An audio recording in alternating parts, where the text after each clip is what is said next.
Hello there. Keir Starmer knows it's the end for him.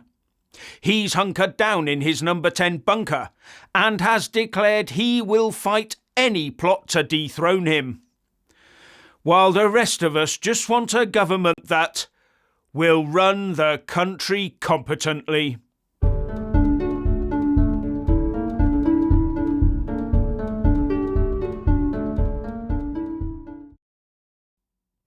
It's all now about Keir Starmer.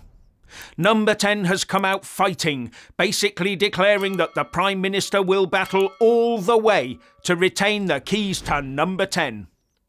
So telling us, the poor electorate and taxpayers, that number 10's main task is now to ensure Keir Starmer remains the boss. That concentrating on getting the UK back on the right rails is secondary at best. Paranoia springs to mind.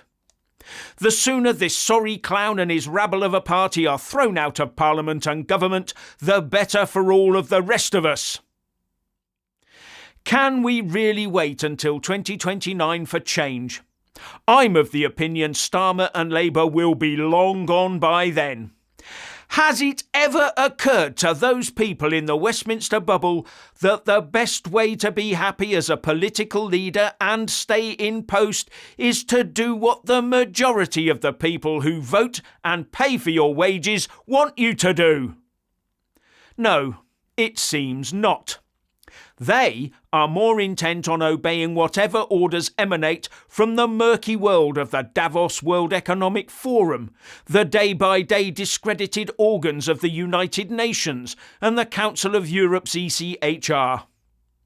You have to wonder where these internationalists hope to get their money from in the future. Don't you? Oh, and the Tony Blair Foundation, of course. Mustn't forget the man who claims to have fingers in government pies across the world, must we? Right now it is becoming clear that the only border that matters to Keir Starmer and his hangers-on is the border around number 10. That is a border that will be defended at all and any costs against any upstart Labour MP who wants Starmer's job. In fact, given that all these machinations have started, one can't help but think that day by day more and more of the cerebral efforts of the number 10 team will be diverted to shoring up Keir Starmer's position. So given the paucity of grey matter in the halls of number 10 right now, that will be a short battle indeed. This is the start of a long drawn-out war against the results of the ever more dire, well, for Starmer they're dire, the ever more dire poll results and the almost inevitable destruction of his party's power base at the next local elections in May. If those local elections are allowed to go ahead, of course, in the face of this oh-so-handy excuse not to hold them of local government rejigging. Now, one of the ways that the number 10 political experts has come up with as part of the barricade to keep the unwanted out is the tying of the future of the country together with the future of Keir Starmer himself. All laid out quite plainly when the PM's team is briefing that any move against the Prime Minister will spook the markets. Now a quick interjection. Most of you watching right now aren't subscribed, so here's what you need to do after liking this video. Press the subscribe button, then hit the little bell and select all. And ensure your YouTube app is set to accept notifications. That way you'll get every single video the moment we release it. And if you don't, you're going to miss out. So yes, bringing down Keir Starmer will cause the markets to melt down and therefore the country to collapse, we're told. The go-to mantra for any self-respecting authoritarian government.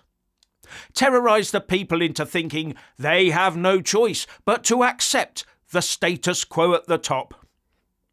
But the hard communist end of the Labour Party wants the markets and the country to collapse, so allowing them to rebuild the UK in their red flag image. This will be like a red rag to a bull for them, not a ruddy deterrent. Even his Health Secretary, Wes Streeting, is warning the number 10 machine to dial it down. Well, he would, wouldn't he, as one of the main alleged suspects at the heart of this anti-Starmer plotting. Streeting told BBC Breakfast, "I'm not challenging the Prime Minister. I'm not standing against him. I'm not doing any of the things some silly briefers said overnight. We've seen this before against other Cabinet colleagues. I think our Deputy Leader Lucy Powell was absolutely right about that toxic culture that needs to change." Yes, he's not challenging the Prime Minister, but he is stating quite clear support for the Deputy Prime Minister, isn't he? While the country crashes and burns around us. Now, if Keir Starmer and his schoolyard think tank thought that their firm statements on fighting off leadership hopefuls would be a good look for their boss, they got it badly wrong. Because the scuttlebutt is, according to Ben Riley-Smith in The Telegraph, that so far it's Wes Streeting that has come out on top in this debacle. That is not what Keir Starmer wanted to hear. Not at all what he wanted to hear. But somehow I think Mr. Streeting will be quietly very satisfied with this outcome. And all he has to do is keep a light pressure on this now open wound, and the Starmerites will be falling all over each other as they scuttle about to respond. How many times have we seen it before?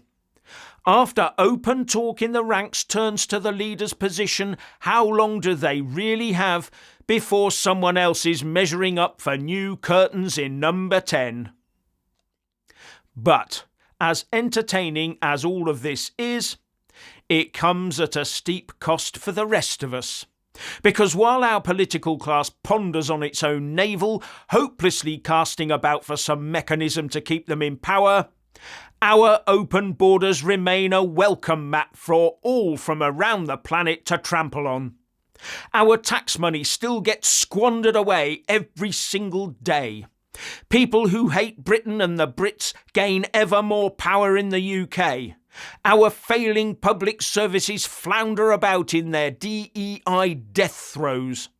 Our police and justice system remains skewed against the ordinary people of the UK. Human rights laws continue to be employed by government to subdue the people, not to protect their rights to live in a secure, safe and prosperous country. And despite some dubious states across the world busy rearming, all we can do is pay for yet more hotel dwellers. And all the while, all we have is the comfort of seeing the gormless Keir the Needless Starmer being wheeled out to look like a bespectacled rabbit in the headlights, facing his own demise. Finally, please like, subscribe and comment below, and a big shout out to our channel membership and Patreon supporters, and thank you for watching.